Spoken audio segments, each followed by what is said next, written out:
Our guest today is Katie Miller. She's a sophomore, right? You're a sophomore? Yes, sophomore. Sophomore here. She's majoring in biosystems engineering. Correct. Fantastic. Um, Katie, can you tell us why you picked biosystems engineering? Yeah, so I started out chemical engineering and soon realized that chemistry was not my strong suit. So I found this biosystems major, and it's actually in both colleges, the SEET College and the Ag College. So I'm in two different colleges through this major, and my major option is bioprocessing and food processing. And so through this route, I can kind of get into more of the food safety side of the food industry. So you said major option. Is that like a concentration? Yeah, Okay, concentration. concentration. Interesting. Um, I always get the engineering degrees confused. I know a few, and I'm like yeah, engineering to me is engineering, but I know that's Yeah. just blatantly untrue. But Catherine, Katie, what do you want to tell us about today? So I will talk to you about my family's pecan farm, which is located in Miami, Oklahoma, very northeast corner of the state. Our pecan grove is along the Neosho River, and it's about 2,000 acres, but only about 800 of those are in production with the pecan trees. So that's like the orchard side of things, and then in Afton, Oklahoma is where our pecan shelling plant is. And they built that in 2014, so it's a little bit newer than how long they've actually been picking and harvesting the pecans themselves. So I'll kind of go through the process of how we harvest our pecans with you. First of all, the harvest starts in the fall, September, October, through there. And basically, whenever the trees are ready, they take shakels, which are hooked onto tractors, and they go in and they shake the trees. And then once the nuts fall to the ground, they come through with pickles and they circle around the trees. And the pickles, they sweep up the nuts with these fingers that go along the ground. And it shoots out like leaves and rocks and stuff. Then after that, they take them to a pre-cleaner, which also goes through and sorts out the rocks and the leaves and stuff along with mud. Right, because how much of the stuff that gets picked up off the ground is actually like the nut that you're trying to pick up? Probably, I'd say 50-50. So it picks up just half, just dirt, Yeah. junk off the So they ground. gotta get all that out. After they take it to the pre-cleaner, they then take it to a barn, which is on the farm itself, and they run it through another machine that pre-cleans it, and they have people on a conveyor belt table that they pick out more rocks and more junk that they don't want in there. So then these nuts, they all fall into big white super sacks, which are about 2,000 pounds each. And that's like the farm side of the operation. And this is what my dad and my uncle, they're the owners, they used to do whenever they first started this. Then in 2014, when they built the shelling plant, they was able to crack and shell the pecans and then sell it this way to consumers. So in Afton, at the shelling plant, what they do is they bring in these super sacks and they put them through an in-shell sizer, and this sizer takes the pecan and it sorts it by like medium, small, large, and it puts them in designated bins. And with these bins, they then have to give them a hot water bath to sanitize them. I don't know the temperature exactly, but it's pretty hot, enough to sanitize and soak the shell through the nut. And after this, they run it through, they have 3 different lines of crackles. So basically, there's a native pecan, which is the smallest, and then they go like to a Pawnee-sized pecan, which is a decently large-sized pecan. So they have to have different crackles for these different sizes of nuts. So they run all these different sizes of nuts through their designated crackles, and these crackles crack the shell off, and then it shells out the shell, and it discharges it into a conveyor belt that runs out to a dump trailer where the shell goes. The meats, though, they fall into different barrels of their various sizes, and they run them through electric eye machines, which basically takes the place of human labor. It has like a camera with an LED sensor light that can tell like dark pieces of nuts and shell, and it sorts through those. But then after that, they run it through another sizer, which is a set of probably like 6 to 8 different trays, and it shakes it, and the different sizes of pieces all fall through. So that's how they get the pieces of the pecans. After this, they do one more. Actually, first it has to go to the dryers because they soaked them to sanitize them. Now they have to get the moisture content back up to whatever moisture content a pecan needs to be at. And then after that, they take it into the inspection room, which is where we have a bunch of workers on more tables that vibrate. And they give it one last check through to make sure there's no more shell or dark pieces of meats. And they put them into 30-pound cases. But Wow. Okay, so yes. hold on. First question. So there's these you said 2,000-pound like bags, Yeah. right? Like these 1-ton bags. How many of those do you guys kind of end up with? They're constantly bringing in more throughout the harvest because we also buy from other orchards across the United States, and we also bring in those pecans to shell them and crack them and send them back. So Okay, so you guys have yeah. your own selling operation where you grow your own pecans and then, process it and then sell it to your customers, but you also bring in pecans from other places and Right. then process theirs and send it back and then they sell it. Right. And you're also bringing in nuts from other places, processing them and then selling them to your customers? Correct. Wow. So yeah, there's lots of nuts going through the place. Yeah, could you tell us a bit about the marketing for this company? Is it your uncle who's... So my uncle, he has a business degree, except he doesn't quite do the marketing. He more so deals with all of the buyers and sellers of the nuts. So we have a lady, her name's Kaylin Groquette. She actually came here to OSU. She has a marketing degree, and I think she double majored in something else. And she runs our online website and sends out all of our email blasts and does like our Facebook page. And she kind of handles all of the advertisement side of things. Jared, he does kind of set up billboards. We have billboards along the interstate. He handles those. Have I seen one of those Yeah. Yeah. So specifically, though, with the advertising, I mean, you guys have a lot of puns, yes? That's kind we of... got a few puns. Can you walk us through a couple of those? Yeah, so this actually, Jared, my uncle, he did do these. He made some koozies. And on the koozies, one of the pun is, if you shake a tree, expect a nut. And my favorite is, bustin' owls to get you yours. I mean, it's quite brilliant. It really is. Do you feel like that actually boosts sales? I mean, do you feel like that... People don't buy works? the koozies as much. And I think maybe we just need to put them where people can see them better, because I think it would boost some sales. Yeah. T-shirts with that on it also would be a good idea. Right? Because is that on the billboards? No, it's not. What does the billboard say? Basically just Miller Pecan Company, candies, gifts, chocolate, pecans. Yeah. And then where we're at. Has your uncle tried to push for those puns to be... He hasn't. put He elsewhere? says he thinks he should keep it more professional, which I guess I understand, but it's a good laugh. Yeah. No, it's a good chuckle.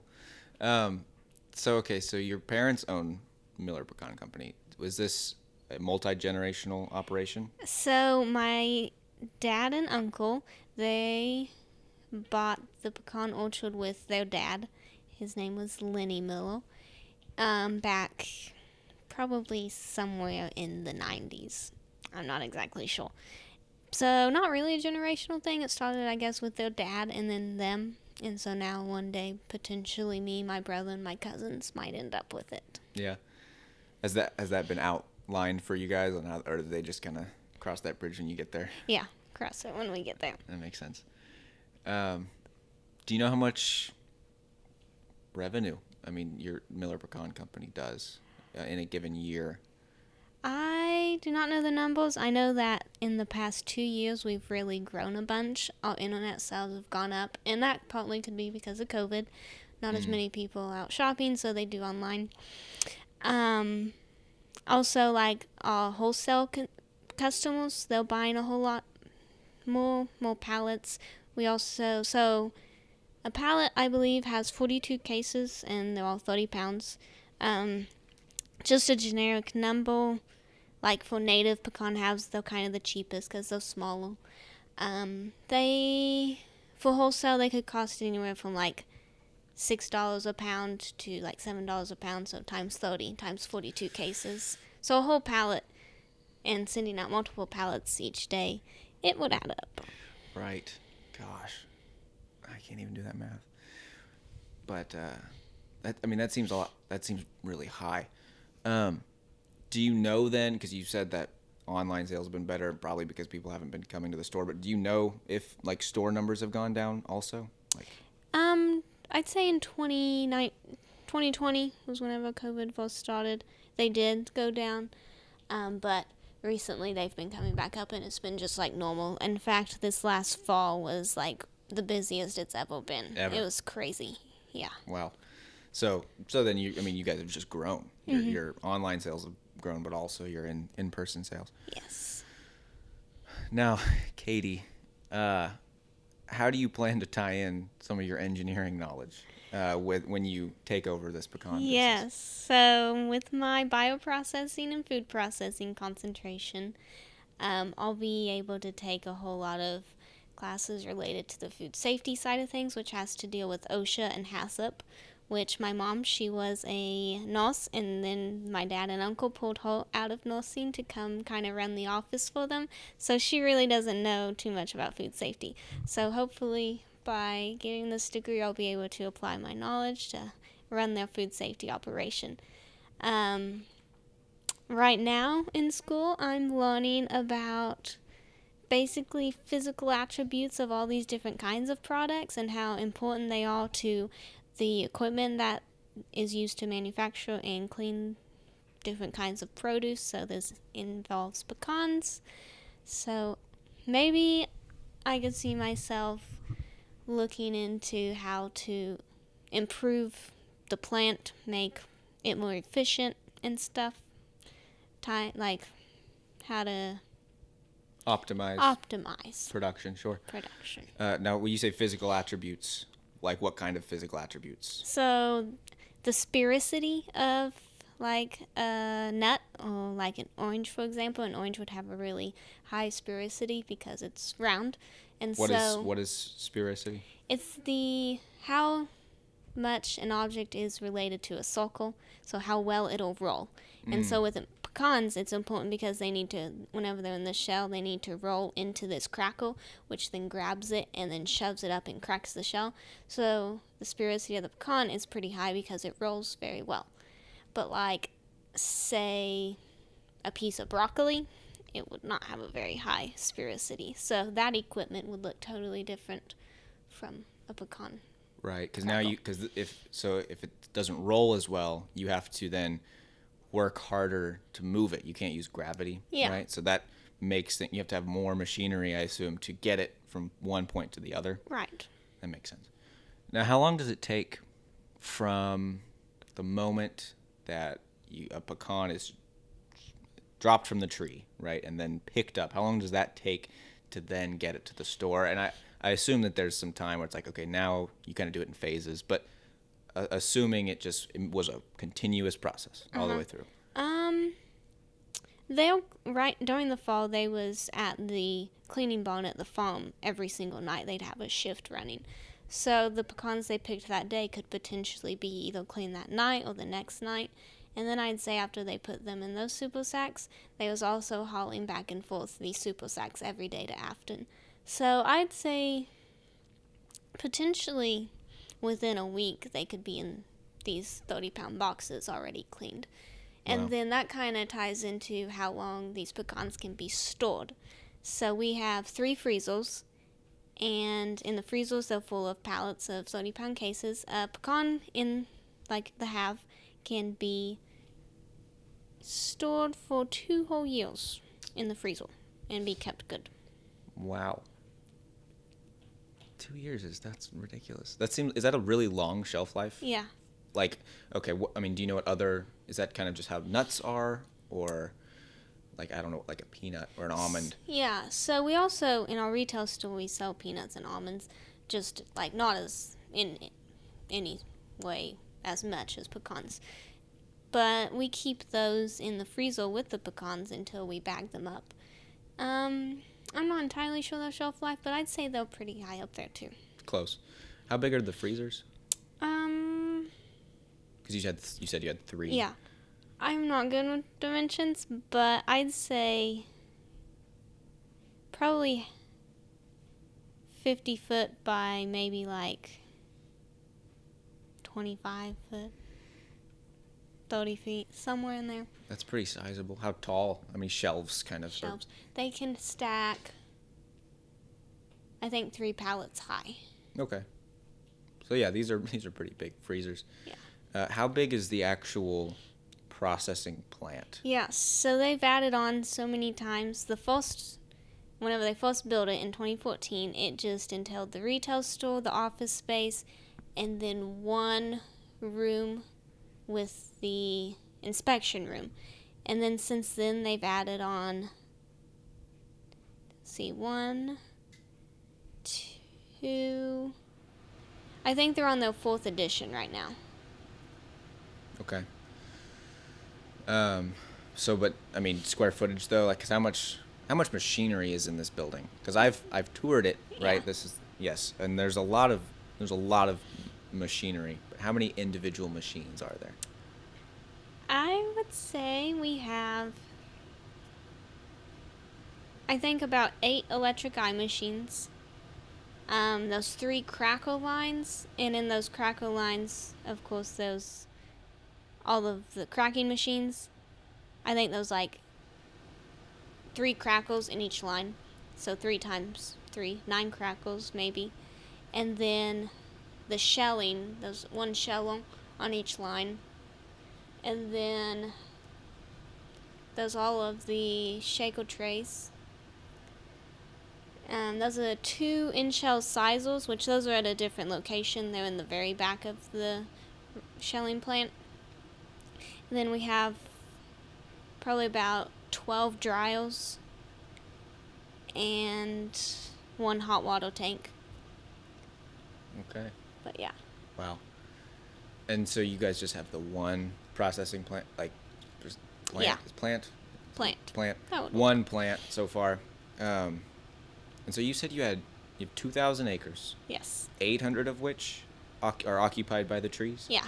Oh, pecan trees that are in production. Okay. We've planted a whole lot of baby pecan trees in various locations. So I think in a couple years, it takes a while for them to reach a mature stage. I want to say it'll be like 15 years, those will be ready to be harvested. So what is the other 1,200? Is it all baby pecan trees? Those baby pecan trees, there's a lot of timber, just like oak trees that have just grown up. So we actually hunt on our property. So we have good deer hunting because of those timbers. It lines the river, so there's some river banks. Yeah. Gotcha. Was the 2,000 included in the original purchase? Yes. So they just bought that 2,000? Right. And did it have the 800 acres of pecan trees already there? I mean, has this process of expanding been going on? Yeah, no, these pecan trees were ready to be picked the day they bought it. Well, maybe not the day, but that following fall, they was able to process. Wow. And then also, like where my house is, we have a small pecan grove in front of it, which also, through the back of our property, connects to the pecan grove. As well as my grandma's house and Gerald, my uncle, his house. We're all kind of interconnected right there. Because you guys all kind of live same street. Right. What was that like, kind of growing up with your family that close? I was always, my mom, she was a nurse before she started this, so I was with my grandma a lot during the summer. But it was very nice having everybody around. Whatever you needed, somebody was there. Yeah. How much of your family lives elsewhere, so that if you had like a family reunion, people kind of had to come travel in, or how much were already there? Basically, everybody lives northeast Oklahoma. Not very many people have to travel. Just mostly extended family, so once it gets into like the second cousins and stuff, they They're a little bit further Or away. farther. So your dad and his brother and his dad, when they were buying this pecan farm, do you know much about that deal? Did they already live up there and it was just like, oh, this land over there is for sale, we could buy it? Or were they like looking for a pecan farm and they're like, this one's for sale, let's go live there and buy it? Yeah, so we actually lived in Chautauqua, Kansas for a little while, and they had a small grove up there. It was not as big as what we have now. So they had the cleaning barn, which is part of the process we have now, except they didn't have the shelling plant. So they wanted to expand, have a bigger pecan grove, pick more pecans, so they bought this grove. And then I believe they held on to that property up there for a while and still picked it, and then they eventually sold it. And then they did some, like, other people who had pecan groves but didn't necessarily have the equipment to pick it. They would go in and pick the trees for them. But here lately they haven't done that because they've been too busy with the shelling plant. Right, it's not probably as profitable for them to go and do that. Right. That's pretty neat though. Yeah. So are there in any of your classes, have there been things that you've learned and then you've looked back at the operation and been like, oh, we got to change that? Or not yet? Not quite yet. You think that'll happen though? I hope so. It'll be interesting to see what all I can tell my dad what needs to be done. Yeah, are you excited for that? That'll be fun. Okay, well, Katie, anything else you wanna tell us? No, Oh. not that I can think of. Just if you shake a tree, expect a nut. Well, awesome. Thank you so much for coming on.